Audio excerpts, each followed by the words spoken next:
Bismillahirrahmanirrahim. Assalamualaikum warahmatullahi wabarakatuh. Kali ini saya bangunin orang nih. Lanjut bro, lanjut tidur bro. Aku pelan-pelan. Waduh, tadi saya terlalu kenceng teman-teman. Ada yang tidur. Nah, saya mau membahas satu hal yang tadi ditanyakan salah satu member grup reseller, tentang dia menanyakan di grup lain, ada postingan, jadi pengusaha tuh ya harus tahan banting karena banyak yang akan dia lalui, masa-masa sulit itu akan datang gitu ya, masa-masa sulit itu akan ada aja gitu ya. Terus beliau menanyakan, emang benar apakah masa sulit itu pasti gagal, atau itu tuh harus atau pastikah gitu. Dan kondisinya sampai ke, mungkin dia nanya sampai rekening minus gitu, saldo minus, utang gede gitu ya, ditipu dan sebagainya. Nah sebenarnya kalau mau bilang pasti mungkin hanya di ranah masa sulit kali ya, masa sulit, kegagalan mungkin memang sebuah kepastian yang kita akan lalui, seperti layaknya kita belajar jalan ya. Kita belajar jalan kan kayaknya nggak ada deh manusia yang belajar jalan tanpa pernah jatuh. Kayaknya semuanya pernah. Nah, anggap aja semuanya seperti itu. Jadi intinya setiap hal kalau kita baru memulai selalu akan sulit, karena sulit itu terjadi karena kita belum punya kemampuan aja sebenarnya. Tetapi kan dari mencoba dan mencobanya kita, itu akan memberikan kita sebuah kemampuan, pengalaman, pembelajaran. Makanya saya cukup sepakat dengan salah satu mentor bisnis, namanya Pak Tong di Semaringin. Dia bilang, mau nggak kunci sukses anti gagal ya. Kunci sukses anti gagal tuh, kunci pertamanya aja adalah sebuah keyakinan di mana tidak ada kata gagal, yang ada hanyalah sukses dan belajar. Jadi kalau nggak sukses berarti ya masih harus belajar gitu aja terus. Jadi satu kunci ini aja nggak perlu dibahas, kunci-kunci yang lain pun harusnya udah ketemu tuh. Kenapa nggak ada gagal? Nggak mungkin gagal karena nggak ada kata gagal, karena hanya ada sukses dan belajar. Jadi sebenarnya kalau mau bilang kita waktu anak-anak belajar jalan, itu sebenarnya kita nggak pernah disebut gagal kan waktu kita jatuh. Wah kamu gagal berjalan, kan enggak ya. Setiap kita jatuh tuh orang tua kita, semuanya sekeliling kita selalu bilang, ayo berdiri lagi. Nah mungkin kenapa mereka semua yakin pasti bisa berdiri lagi, karena mereka sudah mengalaminya, dimana mereka pernah jatuh juga dan bisa berdiri lagi, dan sampai sekarang sudah gede bisa berjalan. Nah itulah fungsi mentor ya. Aku bilang berarti teman-teman kalau mau sukses lebih cepat, lebih mudah, baiknya sih punya mentor memang. Tetapi memang mentor bukan menghindarkan kita untuk tidak gagal, tidak menghindarkan kita dari kegagalan, maaf. Jadi mentor itu tidak berfungsi sebagai menghindarkan kita dari kegagalan sepenuh-penuhnya. Akan ada tetap yang nggak bisa dikontrol mentor. Maksudnya sekeren-kerennya mentor ya, murid itu bisa aja tetap gagal gitu. Cuma dengan adanya mentor, semoga kegagalannya itu cepat dilalui gitu ya.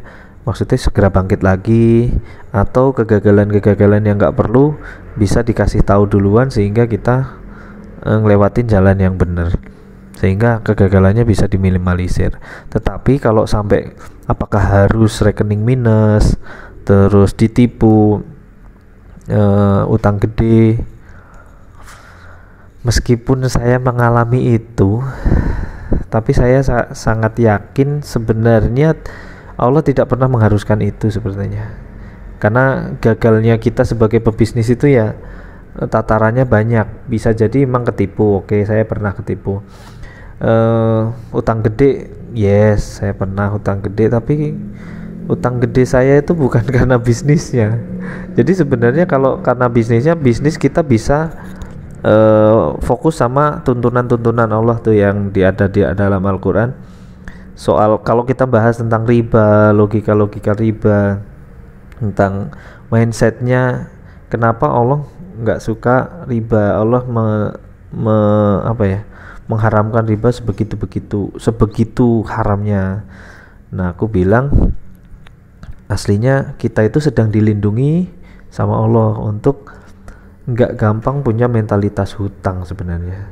Kalau memang nggak sanggup, belum bisa untuk mencoba bisnis sendiri dengan berbagai resiko kegagalannya, terlebih belum punya modalnya, kalau saya selalu memilih untuk ya ikut orang dulu aja. Ikut orang, saya datang ke Bogor, datang untuk belajar. Makanya saya nggak minta gaji pertama datang di Bogor itu.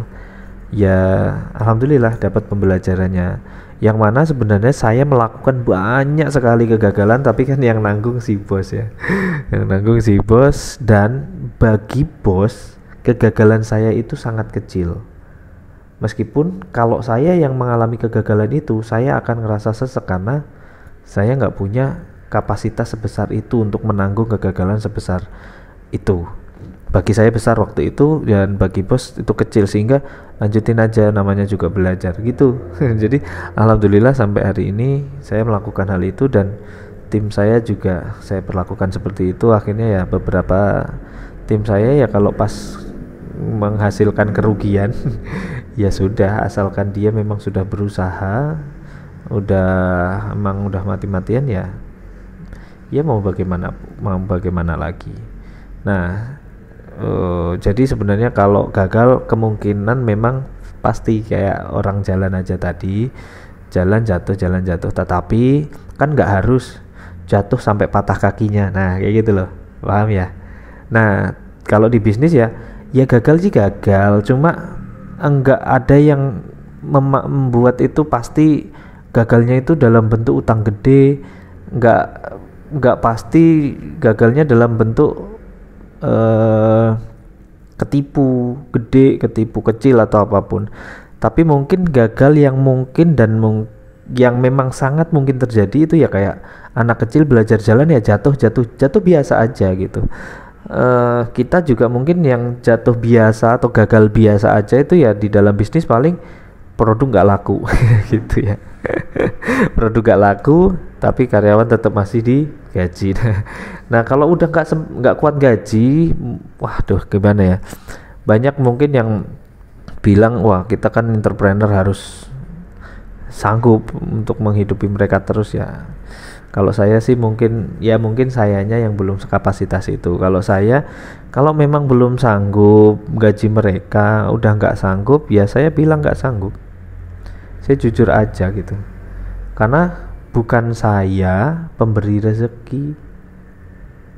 Ya kalau ada yang bilang waduh pengecut Mas Lidu, mungkin ada kan yang waktu pandemi pada PHK, beberapa mentor mungkin beberapa pebisnis bilang ya itu kita ambil peran sebagai seorang pengusaha, dimana kita harus mempertahankan mereka.